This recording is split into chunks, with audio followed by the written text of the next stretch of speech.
Hello everyone, চলে এসেছি আবারও একটি নতুন ভিডিও নিয়ে।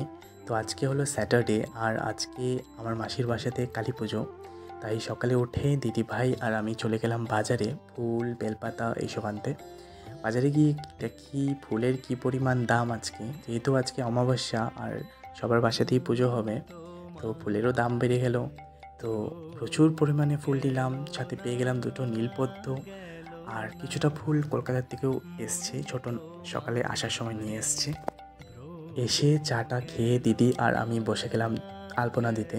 যদিও আলপনাটা করা ছিল, জাস্ট আমরা নতুন করে একটু পেইন্ট করে দিলাম। তার সাথে সাথেই চলে এসছে আমাদের মা, যার জন্য আজকের এত আয়োজন। আর মার সব গয়না পরানো হচ্ছে।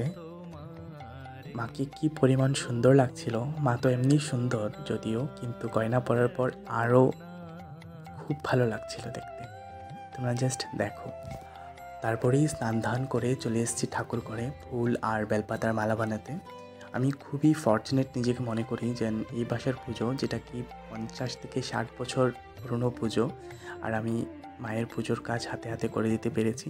আর এখানে ভোগের রান্না প্রিপারেশন শুরু হয়ে গেছে। তার সাথেই চলে এসছে